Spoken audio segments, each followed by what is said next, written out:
यवतमाळ जिल्ह्यातील आर्णी आणि पांढरकवडा तालुक्यात अवकाळी पावसानं हजेरी लावलेली आहे। त्यामुळे शेत शिवारातील भुईमूग आणि आंबा पिकाचं मोठं नुकसान झालंय। नगरच्या पाथर्डी तालुक्यात वादळी वाऱ्यासह अवकाळी पावसानं हजेरी लावली। यामुळे ठिकठिकाणी पाणी साचलं असून जनजीवन विस्कळीत झालं। काही ठिकाणी घरांची पडझड झाली तर विजेच्या धक्क्यानं 2 जनावरांचा मृत्यू झालाय। पुणे शहरासह जिल्ह्यात पुढील 4 दिवस जोरदार पावसाची शक्यता वर्तवण्यात आली आहे। हवामान खात्याकडून या ठिकाणी येलो अलर्ट जारी करण्यात आलाय। सांगलीच्या दुष्काळी जत भागामध्ये अवकाळी पावसानं हजेरी लावली। जत तालुक्याला पावसानं झोडपून काढलंय। वादळी वाऱ्यासह झालेल्या पावसामुळे दुष्काळी भागातील नागरिकांना दिलासा मिळालाय। दौंड तालुक्यातील कुसेगाव केडगाव या परिसरात अवकाळी पावसानं हजेरी लावली। अचानक आलेल्या पावसामुळे नागरिकांची चांगलीच धांदल उडाली। मात्र पावसामुळे वातावरणात काहीसा गारवा निर्माण झाला होता। दोडामार्ग तालुक्यातील अनेक ठिकाणी जोरदार पावसानं हजेरी लावली। अचानक आलेल्या पावसामुळे नागरिकांची चांगलीच तारांबळ उडाली तर उकाड्यापासून हैराण झालेल्या नागरिकांना काही अंशी दिलासा मिळाला। मावळमधील देहू रोड परिसराला अवकाळी पावसानं झोडपून काढलंय। अचानक आलेल्या या अवकाळी पावसानं सर्वसामान्य नागरिकांना काहीसा दिलासा मिळाला। मात्र उन्हाळी बाजरी पीक काढणीला उशीर झाल्यानं बाजरी पिकाला नुकसान होणार असल्यानं शेतकरी चिंतेत आहेत। नाशिकमधील त्र्यंबकेश्वर शहरात झालेल्या मुसळधार पावसानं या ठिकाणी रस्त्यांना नदीचं स्वरूप आल्याचं चित्र पाहायला मिळालं। शहराच्या प्रमुख रस्त्यांवरून तब्बल गुडघाभर पाणी वाहू लागल्यानं व्यावसायिकांचे आणि स्थानिकांचे हाल झाले। मराठवाडा, उत्तर महाराष्ट्रासह राज्यात अनेक ठिकाणी अवकाळी पावसानं झोडपून काढलंय। यात हळद, भुईमूग, आंबा, पपई, कांदा यासारख्या पिकांचं मोठ्या प्रमाणात नुकसान झालंय तर वीज पडल्यानं अनेकांना जीवही गमवावा लागलाय। अमळनेरमध्ये संत सखाराम महाराजांची पालखी मिरवणूक उत्साहात संपन्न झाली। या मिरवणुकीला हजारो भाविकांनी गर्दी केली होती। अमळनेर तालुक्यातील खर्दे इथे वीज पडून शेतातील बैल जागीच ठार झाला तर 3 गुरं जखमी झाली। याशिवाय शेतात काम करत असलेला सालदार राहुल बारले हा गंभीर जखमी झालेला आहे। साई संस्थांच्या तिजोरीमध्ये सुमारे 500 किलो सोनं जमा झालंय। त्यात दागिने स्वरूपातील सोनं अधिक आहे। अलीकडच्या काही वर्षात सोन्याच्या भावात दुपटीनं वाढ झाल्यानं साई संस्थांच्या संपत्तीमध्ये तब्बल 250 कोटींची वाढ झाली आहे। यवतमाळ जिल्ह्यामध्ये गेल्या वर्षी तुरीच्या पिकाला जवळपास 12,000 रुपये प्रति क्विंटल भाव मिळाला। यावर्षी सुद्धा तोच भाव मिळेल अशी अपेक्षा शेतकऱ्यांना होती। मात्र तुरीला क्विंटल मागे 7,000 ते 8,000 रुपये मिळाल्यानं शेतकरी आर्थिक संकटात सापडलाय। कायम दुष्काळाचा सामना करणाऱ्या मराठवाड्यातील मोठ्या आणि मध्यम प्रकल्पातील जलसाठा सरासरी 32% खाली आहे। लघु प्रकल्पांमध्ये तर केवळ 21% पाणीसाठा असल्याची माहिती जलसंपदा विभागानं दिली आहे। त्यामुळे मराठवाड्यावर पाणीटंचाईची टांगती तलवार आहे। रत्नागिरी जिल्ह्यातील पालगड गावात जलजीवन मिशन योजनेचे 3 तेरा वाजले। ठेकेदारांनी निकृष्ट दर्जाचं काम केल्याचा आरोप ग्रामस्थांनी केलाय। तर या कामामुळे ठिकठिकाणी पाईप फुटून पाणी वाया जात आहे आणि 5 कोटी रुपये खर्च करून योजनेचं काम करण्यात आलं। मात्र अजूनही नागरिक पाण्यापासून वंचित आहेत।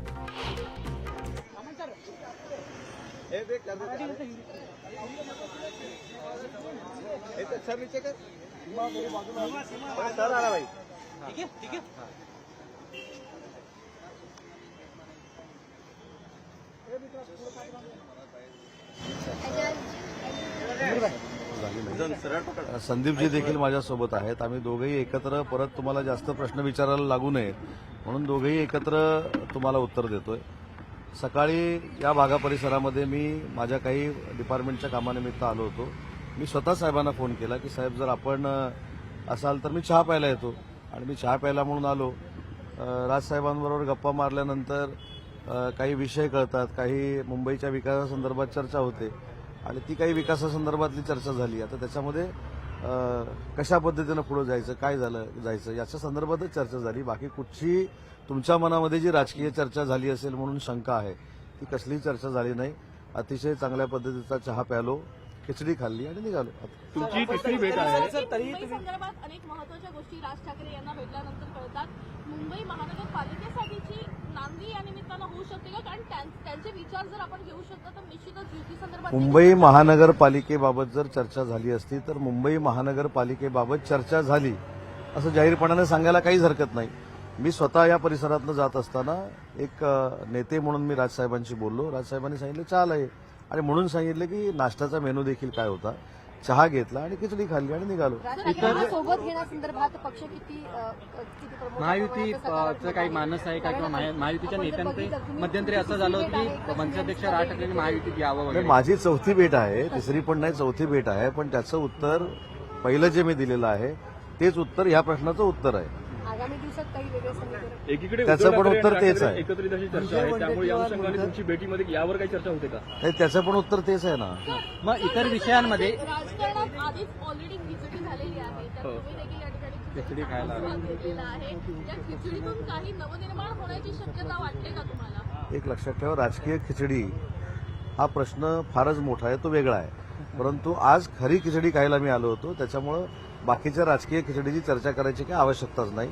म्हणून सुरुवातीलाच मी सांगितलं, संदीपजी देखील सांगतील की कुठचीही राजकीय चर्चा करण्यासाठी मी इथं आलोच नाही.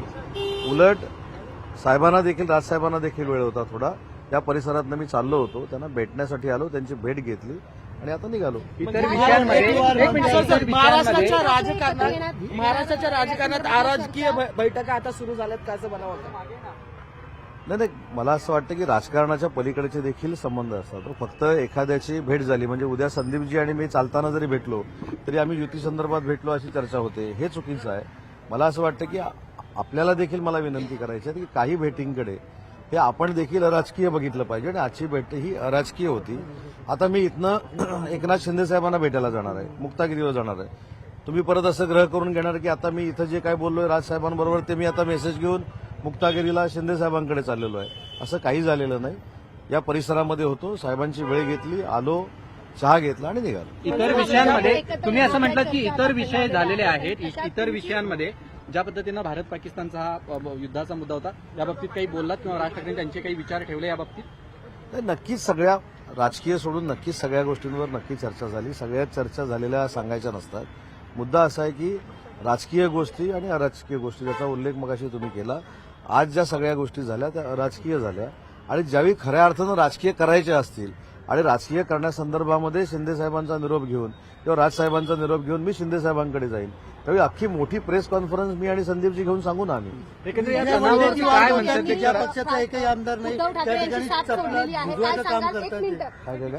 चपला तेजस्वी झिजवायचं काम या घोसाळकर ठिकाणी करत यांनी आहेत की उद्धव ठाकरे यांची ज्यांचं साथ सोडलेली आहे, महत्वाच्या नेत्या पक्षामधले त्या मानल्या जात होत्या, त्यांनी राजीनामा दिलेला आहे, काय सांगा? तुमच्या वाटेवर अनेक उभाटाचे नेते, महिला आघाडीच्या नेत्या, युवा सेनेचे नेते हे पक्ष सोडत आहेत. त्याचं आत्मचिंतन उभाटाने केलं पाहिजे, उभाटा शिवसेनेनं केलं पाहिजे. जे आमच्या संपर्कामध्ये येत आहेत ते एकनाथ शिंदे साहेबांचं नेतृत्व स्वीकारत आहेत, जे अन्य महायुतीच्या संपर्कामध्ये जात आहेत ते त्यांचं नेतृत्व स्वीकारत आहेत. परंतु उभाटामधनं जास्तीत जास्त फ्लो येण्याचा जो चालू आहे तो माननीय शिंदे साहेबांकडे सुरू आहे आणि म्हणून मला असं वाटतं की या संदर्भामध्ये शिंदे साहेबांच्या कामामुळं, कर्तृत्वामुळं ही सगळी मंडळी आपल्याकडे येत आहेत. माझी आता संदीपजींना विनंती आहे की जे मी सांगितलेलं आहे ते खरं होतं की खोटं होतं तरी सांगावं. तेजस्वी घोसाळकर यांच्याशी काही बोलणं झालं आहे का? काय काय? तेजस्वी घोसाळकर यांच्याशी काही बोलणं झालं आहे का? तुम्ही म्हणालात की अनेक नेते तिथून आमच्याकडे येत आहेत, तर घोसाळकर यांच्या संदर्भातली दुःखद घटना एका लौकिकपद्धतीची ती मागच्या वर्षी बघायला मिळाली. त्यानंतर उद्धव ठाकरे यांच्याकडे सातत्यानं या संदर्भात न्याय देण्याची मागणी करत होत्या. मी याच्याबद्दल एकच सांगतो, मला त्या कोणाच्या संपर्कामध्ये आहेत, कुठच्या पक्षामध्ये जाणार आहेत हे सांगण्यापेक्षा परवा आपल्याला माहीत असेल की अमरावतीमध्ये एकनाथ शिंदे साहेबांच्या नेतृत्वाखाली आमचे शिवसेनेचे आमदार संजय बंड होते, त्यांच्या पत्नींनी प्रवेश केला. त्यांनी त्यांची व्यथा हीच सांगितली की एखादा आमदार या दुनियेतून निघून गेल्यानंतर त्याच्या कुटुंबाला जे पाठबळ द्यावं लागतं ते दुर्दैवानं आम्हाला मिळालं नाही. मी अपक्ष म्हणून निवडणूक लढवली, त्यावेळी माझ्याबरोबर साथीला कोण आलं नाही, म्हणून मी एकनाथ शिंदे साहेबांचं नेतृत्व स्वीकारते असं त्यांनी सांगितलेलं आणि तीच परिस्थिती प्रत्येकावर आहे. मला असं वाटतं की त्याच्यावर आपण नंतर बोलू. आताची जी भेट झाली त्याचा पुरावा संदीपजी या ठिकाणी आहे, ते आता आपल्याशी बोलतील. साहेब तुमच्या या भेटीवर विरोधक आता टीका करू लागलेले आहेत. विजय वडेट्टीवार म्हणतात की युती होणार नाही तरी चपला झिजवण्याचं काम सुरू आहे. मला असं वाटतं की संपलेल्या पक्षाच्या नेत्यांना उत्तर द्यावं असं मला वाटत नाही. त्यांनी स्वतःच्या पक्षवाढीसाठी पहिला वेळ द्यावा, स्वतःचा पक्ष वाढवावा. प्रदेशाध्यक्षपदाच्या मला असं वाटतं की ते देखील रेसमध्ये होते, त्यांना ते पद मिळू शकलं नाहीत म्हणून ते डिप्रेशनमध्ये आहेत आणि म्हणून अशा पद्धतीने ते बोलतात. विजय वडेट्टीवार अतिशय माझ्या जवळचे मित्र आहेत, त्यांनी देखील आता योग्य मार्ग स्वीकारावा ही देखील त्यांना मला विनंती करायची. प्रधानमंत्री नरेंद्र मोदी ने पूरे देश को संबोधित किया, साफ साफ कहा कि ट्रेड और टॉक एक साथ नहीं हो सकता, पानी खून एक साथ नहीं बह सकता है। इस पूरे प्रधानमंत्री ने तीसरी चुनौती पाकिस्तान को दी है और भारत को संबोधित किया है। क्या कहेंगे क्या राय? माननीय देश के पंतप्रधान नरेंद्र मोदी साहब ने जो 4-5 दिन भारत और पाकिस्तान के बीच युद्धजन्य परिस्थिति थी उसके बारे में बयान दिया है। अपने सैनिकों ने कैसा आक्रमण किया था, उन्होंने कैसा सबक सिखाया पाकिस्तान को, वो भी उन्होंने विशद किया है। इसलिए नरेंद्र मोदी साहब ने डिफेंस के बारे में जो कुछ कहा है उसके ऊपर मैं मंत्री करके बयानबाजी करना ये उचित नहीं है।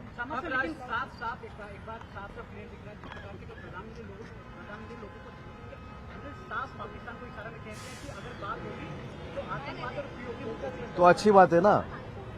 अभी आगे जाके अगर दहशतवाद होगा तो उसको युद्ध ही समझा जाएगा। ये जो इशारा दिया है वो काफी है। प्रधानमंत्री नरेंद्र मोदी की पूरा देश खड़ा है, लेकिन कई मत मतांतर भी है युद्ध को लेकर। छात्रों से मिले, उन्होंने युद्ध के बारे में अलग बात कही। फिर सुनो, ये इसके बारे में कुछ भी चर्चा नहीं हुई। इसके बारे में देश के माजी डिफेंस मिनिस्टर शरद पवार साहब ने जो बयान दिया है उसकी तरफ मैं ध्यान आपका देता हूं, क्योंकि उन्होंने कहा कि इसके बारे में ऐसा पब्लिक में आके बात करना अच्छी बात नहीं है। ये कॉन्फिडेंशियल बात रहती है और अगर कुछ बोलना चाहिए तो मैं पंतप्रधान नरेंद्र मोदी साहब के साथ बात करूंगा। ये जो है वही लेके हम सबको चलना चाहिए। डिफेंस के बारे में ऐसा खुला बात करना अच्छी बात है। आज आप मिलकर आए हैं, आपकी मुलाकात हुई है, क्या आने वाले स्थानीय निकाय के चुनाव इसके पीछे मैंने मेरी भूमिका क्लियर की है। मैं इस इलाके में था, मैंने खुद राज साहब को फोन लगाया, मैंने उनको विनती की कि मैं चाय पे आऊं क्या, तो उन्होंने मेरे को बुलाया, मैं चाय पे आ गया, खिचड़ी खा के